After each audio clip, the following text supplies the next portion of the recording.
Welcome to the Academy of Esports podcast. I am your host, James O'Hagan, and this week I have the pleasure to be bringing from the south side of Chicago a good friend of mine who I met several years ago at the Fall X conference up here in Milwaukee, and we reconnected down at Malcolm X right before the pandemic hit. I mean, my gosh, it was like weeks away. Kevin Fair from I Play Games, welcome to the Academy of Esports podcast today. Hey, what's going on, everybody, for all of your viewers and listeners alike? Thank you so much, Kevin, for taking the time out. I know that probably the last year has been a little rough, considering that you all are about getting people together, taking down some of those digital barriers that a lot of kids have in the community, taking down some of those redlining barriers that a lot of people have in communities that, may not even realize that they have them. But you have done some pretty amazing work in using your time well during all the pandemic that's been going on. No, you're right about that, Jim, man. I got to say, I think that with all of the challenges that we had, honestly, I feel like it's brought not just, I Play Games and myself out stronger. I think a lot of people realized how well they could adapt to some of the virtual and some of the technical things that allow us to still communicate ideas, right? I think really in a real big way, obviously, there's only some things that can be done, face to face and in person. But I think realistically, when you think about how things get done in the world abroad and team sports and esports really comes down to your ability to effectively communicate with one another, right? And I think what we've been able to do is we've been able to take the tools that we have in front of us and both use the audio and the visual effects that we have at our disposal to still learn how to effectively communicate how esports is a really great tool and resource, for not just, adults to kind of talk about their pastime, but also for today's kid to learn about teamwork, telecom really technology, and also for me, I always tell them it's a great way to have fun still. And a lot of it too still comes back to community, and I think that's the thing that a lot of kids struggled with was the isolation and not being able to necessarily be a part of the community. But I know that I read a story about black nerds redefining culture recently, and how stereotypes didn't necessarily allow kids in African American communities to really express some of these ideas, but that's really changed in the last several years. I mean, gaming culture has become just as synonymous with everything else. I mean, Arabian Prince talked about how growing up in Compton, he couldn't just be a gamer, because that wasn't socially acceptable, but he was like a closet gamer, But even now we're seeing just how important, I mean, the time that you and I spent down at Malcolm X being part of the NBA 2K tournament that they were doing down there, it's like, no, sorry, the gaming is out. It's out there in the public and everybody's part of it. Is that kind of what you've seen as well over the last several years? I mean, you've been in, I Play Games started in 2009, so it's not like you're new to this. You've been in this for quite a while. Yeah. Well, here's what I think is interesting, right? Because you're talking about a couple of different subjects happening here, right? I think always at the core of this is access to technology, access to resources. There's always a discussion around that. And then also there's a little bit of a generational discussion to have. A good portion of millennials were able to get their hands on an NES or a Super NES because the technology became that much more affordable for you to have at your home and to really be able to kind of sink your teeth into the stories, the fun, the challenges, the puzzles, all of the things that video games and really that brand new art form kind of offered, right? So you're talking about something that from a generational standpoint was very much the difference, where imagine if you are a Gen Xer, right? And the only way that you were able to really experience video games were through the arcade. So if you didn't live in a place where you had immediate access to an arcade, or you lived through the arcade, crash basically in the early 80s, well, then your access to video games was probably pretty limited. And so, sure, if you are a black person experiencing, all of the other problems that society is also handing you, then guess what? Video games probably is not high on the list on things that you spent a lot of money on. And we didn't probably think or consider those things in that way. But then for a millennial like me who begged, I'm telling you, if my mom sees this, I literally begged for about 2 years in a row to get an NES. I remember I drew pictures of the NES so that they knew what thing to go get at the store, right? Yeah. And I mean, it was always something that, I think inspired me, creatively me, it was also something that challenged me in that way. And so when I was able to get my hands on it, you couldn't give me a game bad enough that I wouldn't try or was going to play. And so, having that kind of background in games and just being that inspired by it, and then actually having access to the technology, sure, you're going to see the cultural changes where people who previously were not represented in video games are now not only expressing themselves through video games, but also are influencing the culture. So I think it's just really kind of a natural thing where, we've watched, Black music, Black cinema, all of those things have very big impacts on, American culture, the Americana experience in sports, all of the like. And I feel like this is just a natural progression of that. And I worked with a lot of students. My first year of teaching was 1999. And I worked down in Lansing, Linwood, and we had a number of families who moved down because Robert Taylor Homes was getting torn down, on the south side. And so we had a number of students who came from there to live in the south suburbs. And I got to tell you, a lot of those families expressed to me that the reason why, and these kids were saying this too, Mom, Dad won't let me go out of the house, because of where they were living in the neighborhood. We're talking 4th and 5th graders. So they would make a literal sacrifice to give their kids, something safe to do, something that they could monitor, because they didn't want their kids necessarily running around, the area around Robert Taylor. Because I know it's changed a lot in the last 20 years. Right. But 20 years ago, that was like a no-go, that area of Chicago. So, even in some of these cases, it was, again, something that was a safe place to play, which for a lot of these kids, they didn't necessarily had access to. And again, bringing your friends over and having not just a couple, but having 8, 9 kids in the house, to play, your friends here to play this, because it was kind of that safe thing that you said, as Gen Xers growing up and begging mom and begging dad, there were some other issues around bringing this technology into the house that it was relatively, even though I know it's still, seems like it, but relatively affordable. While an NES was $200, you could get a Sega Genesis brand new, I think at $150 when it first came out. So, let's throw this monkey wrench into the thing that'll knock everybody out and make them remember a time where televisions weren't readily affordable. Remember what your household used to be like? Everybody didn't have a personal computer. Everyone did not have a monitor, a television to go enjoy their own particular, thing. So guess what? If you were in a household, especially as a young millennial, everyone did not want to watch you play Super Mario Brothers. So the time that you shared with television, especially primetime TV, well, guess what? You probably didn't get a lot of television time, because if there's one household television, then your gaming time is going to be limited, And so, I think that helps us kind of dive into the big discussion, right? When you really start thinking about it, being involved in esports as an extension of being a part of just video games and video game culture, you think about how many barriers there are technology wise as to, how you get into participating, and so, we so easily forget, because I was just passing a television, a 65-inch for less than $500. Can you imagine what a 65-inch television went for in 1990? You had a mansion if you had a 65-inch television in the 90s like that. And so, of course, we kind of take them for granted today, because I think TVs, reflexively have become this way to market things to people. So they go, great, let's get TVs into people's houses, which is nice, because now, you could be a kid who enjoys playing video games and not interrupt when Law and Order comes on television, and not, you're not stopping everyone from watching TV, just because you want to play games. Well, it's even happening now where kids are getting it. You don't even need a TV anymore, because now the cloud technology is switching up where you'll be able to play these games on your cell phone, have a controller.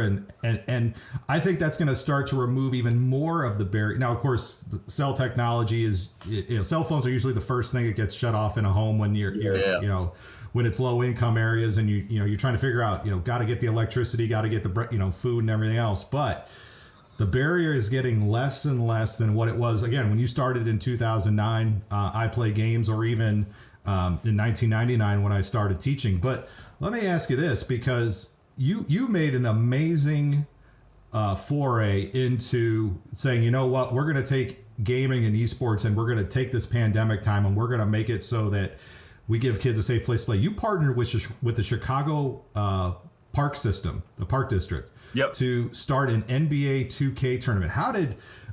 Did you just say, you know what, we're going to do this because we got to do this? Or would they come to you? I mean, how did you just say, you know what, we're going to take the reins of this and we're going to start to drive this and we're going to do it around the game that's accessible? I mean, 2K is probably one of the more accessible games that a lot of kids have. No, you're right on that. And I got to give the parks credit. We definitely actually mutually came to the conversation in a lot of ways. I think, as we were kind of dealing with the pandemic and still trying to figure out what exactly we were going to do, we started some conversations back in May. And then the same, volatile kind of nature that everything was going through, we went through a lot of months kind of trying to plot a time to kind of schedule and whatnot, and figure out, here in Chicago at the time, we were going to have a really, really small gathering at different parks. And so just to give you an idea of, how volatile things were, we literally had to cancel the plans that we originally had for that December 22nd, 2020 date last year and decide to do the entire thing virtual, which I was more than prepared for to kind of provide for them. But, I think the thing that I always want to give the parks really great credit for was that we arrived to the conversation at the same point together when we said that we wanted to create a very equitable opportunity across the board. We wanted to make sure that we created experiences that kids on every side of the city could enjoy in. And we were really intentional about that. I know a lot about a lot of different games, right? And I think you made the good point already. NBA 2K is something that has a really great entry point for a lot of kids because they own that game. They have probably owned and have played it at some point or another. That'd be like, I'm looking at your background and you've got Super Mario. That'd be like a kid from our time saying, well, I've never played Super Mario. I don't own that game. NBA 2K just has that type of household name at this point where regardless of the platform that you have, you probably have access to that game. And so, we very much, thought about that with, hey, how can we get as many kids from as diverse of a background and a neighborhood, representing all of the parks involved as possible. And we landed on NBA 2K in that way. And yeah, no, man. Like I said, I always want to kind of tip my hat to them for being able to find me through some of our mutual relationships with DePaul University, Courtney James and company. Want to make sure I give them a large shout. I love Courtney. She's great. Yes, Courtney is amazing, and we've worked together for so many years through some of our large events, and then obviously I Play Games provides turnkey solutions for them on campus as well for some of their esports and game night events on campus at DePaul University here in Chicago. And, through that, and then I also want to make sure I give her flowers as well. The conversation was brought up about having a person named Kevin Fair, and someone whom I know from 8th grade said, hey, I know a guy named Kevin Fair. That name doesn't just, you don't know, 10 Kevin Fairs in your lifetime. She said, I knew him when he was in elementary school. Is that the Kevin Fair you guys are talking about? And she gave me like really great, a really great boost as far as, the personality test checked out, And so, I thought it was great that I had a client in DePaul University help, refer me. And I had a personal reference from my Princeton Park, South Side Chicago roots, and Ebony Allen, who actually works at the Park District as well. And so I think all of those factors coming together, in addition to having a plan, being able to broadcast it as well, really made us a perfect fit for that. And funny enough, we're actually in the middle of a tournament series now, which we're hosting as a season. We're hosting season 1, where 16 different kids are all going to play matches against one another. And then we're going to have a playoff style type finals with taking everyone's best record at the end. And so Parks have been a really great partner and client of ours that I think really gets the idea that, this could be the new wave of team sports that the Park District can be participating in.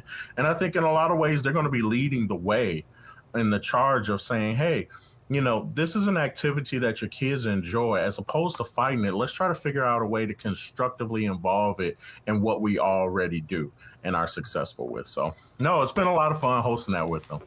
And I know too, the Chicago YMCA is also starting to step into it. I actually worked with them a couple of years ago, and I think the idea was way too big at the time. They thought it was just going to be a bunch of games getting together. And I look at what the Park Districts is doing and how the YMCA is trying to tackle this now, and I really say, you know what?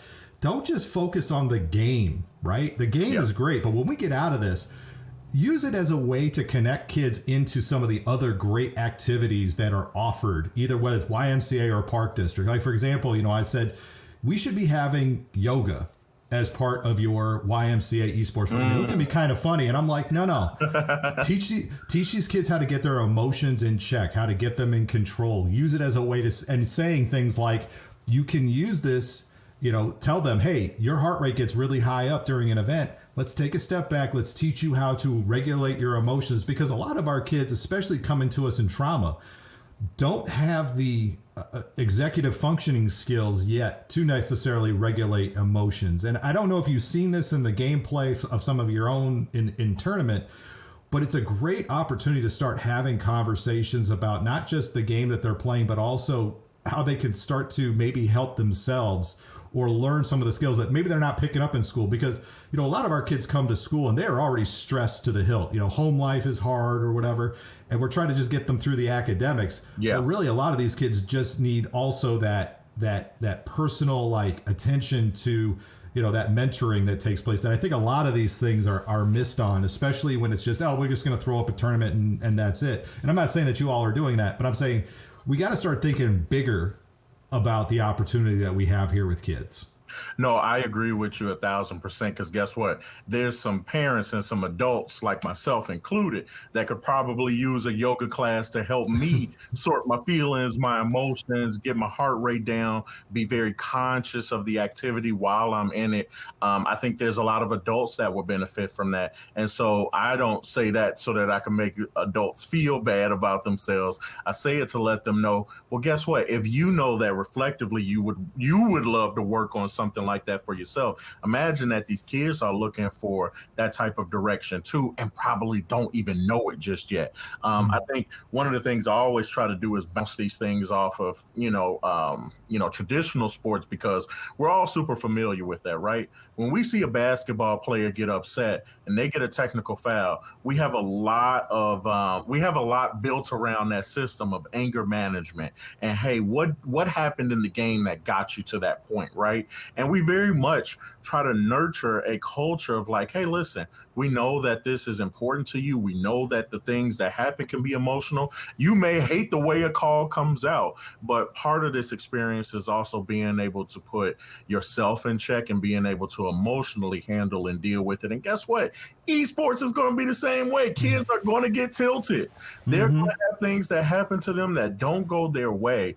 And no, you're 100% right. Part of this experience, and I remember, funny enough, some parents may not love the example, but it still rang true. I was playing Mortal Kombat with a kid, so everybody might not want to hear that it was Mortal Kombat, but I noticed a young man not blocking on a certain move, which most people recognize as down one.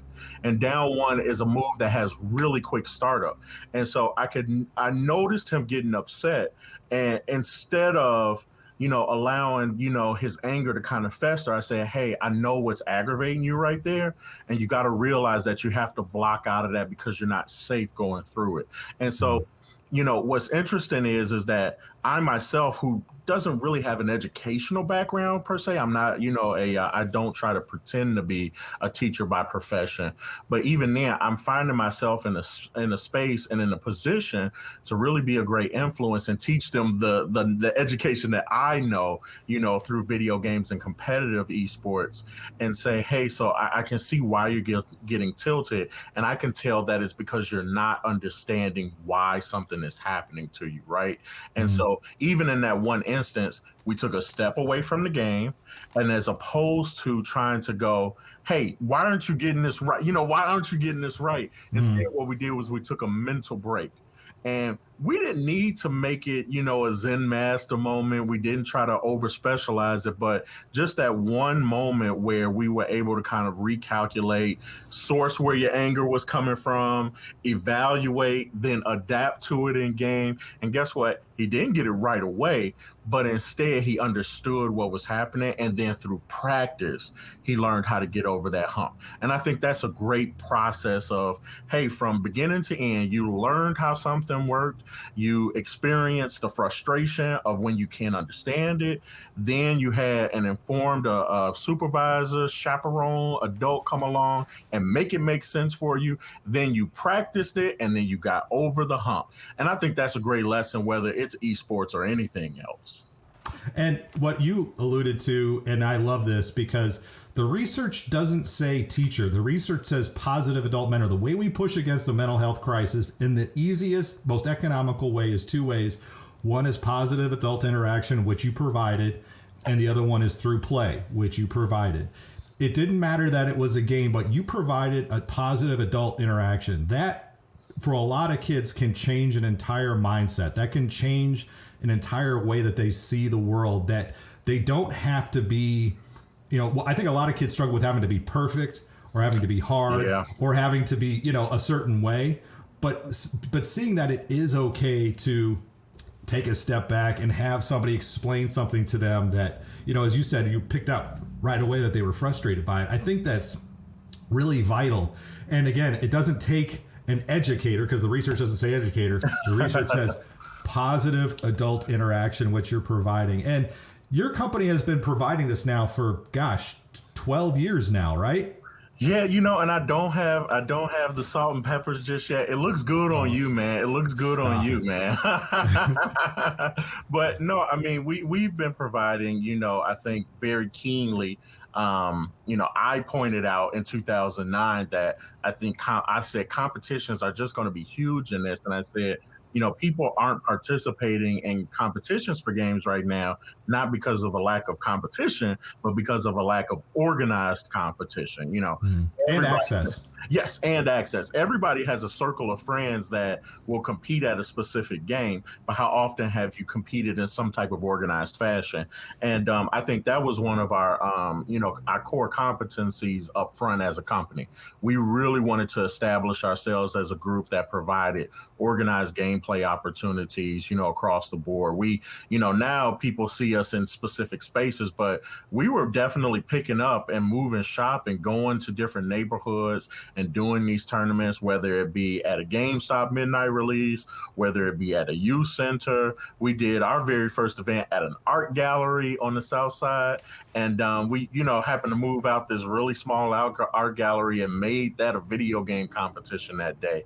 And then I think, once again, very intentionally, I looked at myself as a black person and said, I don't see myself a lot in the competitions that I'm going to. Mm-hmm. And as thrilled as I am to have teenagers participating in something that can aid them in their collegiate careers, get them into school, something that they can not only participate as a college student, but also participate as a professional and be able to receive compensation. I thought that it was also important for me personally to take a level of responsibility and try to find ways to bring this type of thing back to kids who look like me. Because guess what? I would have fell over myself. I would have played football and basketball all day long. And then I would have said, and I'm going to go to my esports team now at 6 or 7 p.m. at night. I would have played till the daylight was going down. And then I would have sat down and happily played, something and said, hey, I'm also a part of an esports team as well. And so I think about, the kids that I have. I had someone who was going to track practice this week, but still coming to the NBA 2K tournament matches the night of. And I said, see, that's exactly that's exactly where I would have been. And so, it's really a privilege and an honor to kind of be providing a space like that for something that I know students are interested in. And for a lot of families too, we talked about this a little bit at the beginning, but for a lot of families, especially now with the pandemic, I know our school district in the city of Racine is paying for internet access to be brought into a lot of homes that have never had internet access in the home. And now what we're finding is that we have to not just help the kids with some of these troubleshooting, we have to help parents. Go ahead and say it. Yep, you got to help the parents. No, I think one of the things that's really interesting is that Wi-Fi has helped us take for granted connectivity, right? Wi-Fi and cell phones have really made us forget about how technical internet can be, and how even though you see and you watch television all pretty seamlessly, there's still a lot in between that has to happen. So, I always tell people I'm really happy that you got your game system down in your man cave. But if the access point is on the other side of the house, you're going to have difficulty trying to participate in esports, because without consistent connectivity, you're just going to, you're going to struggle in that way. And I only bring that particular thing up because it's important for people to know that understanding how all of this works and having access to it is also incredibly important. I can't tell you how many times I ask, a family, hey, so what's your internet, playing, like, who's your ISP? And most of them go, I don't know. It works. I think, and then they'll go, you mean Comcast, right? And so I go, yeah, that's your internet service provider. Now, what's your service package, right? And so most of them say, hey, listen, man, they said it was super high speed internet. And I said, sure, without really understanding exactly what they're getting, which, I think is, understandable if you got, a job and 10 other things to do, feed a family, keep the house over people's heads. The last thing you're thinking about is, do I have 50 megs or do I have 75 megs down? And, I think you're right. It's definitely been an experience where we're really kind of, naturalizing everybody to, hey, so here's a conversation you can have about how internet works and how you can, participate in esports, given this parameter, this parameter, this parameter, all things considered. So, yeah. And I think, too, now that I think there's a bill that's being proposed to make internet service a utility through housing urban development. If that goes through, it's going to be even more so. It's going to be like the first time we turned on electricity in a lot of homes. It's going to take some tremendous, I guess you could say, people like us in our communities to educate, like, okay, now that you've got this, these are the things you as you said, where do you put it in the house? How do you hook it up? How do you troubleshoot? How do you maximize what you're getting out of this? Yeah. Exactly. And how do you know what's right? If you've got yourself and that's it in your house, that's one thing. But if you got you and 5 kids and wife, and you all are trying to, everybody's got a tablet and a phone, and another the television is connected to the Wi-Fi, and you're trying to watch Netflix in 4K at the same time. All of that weighs down on bandwidth. Yes, it does. Well, Kevin, this has been a fantastic conversation, and I'm really excited that we got to have it today. I want to give you an opportunity. I mean, you've had your beautiful, those of you who are watching on the stream can see Kevin's had his iPlay Games up, but how can people connect with you, and what services does iPlay Games provide? So funny enough, my background is the website. So if you come right here to www.ipgnation.com, you guys will be able to see all of our services. We pride ourselves as being the turnkey solution for your video game, live or virtual event.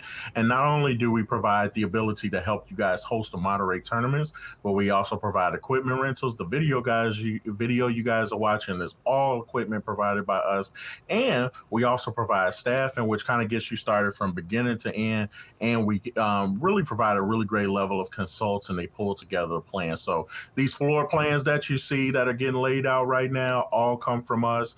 The plan on the programming, which, content you're going to have, tournaments you're going to have, all come from us. And then we provide the team to really kind of come on site and execute for you. So, no, yeah, man, we've worked with a lot of different groups. And, I laugh every time I look at this part of the website because I got a couple of groups I need to add. We were working with Northwestern Mutual, which, shame on me, I haven't added. We also worked with Verizon.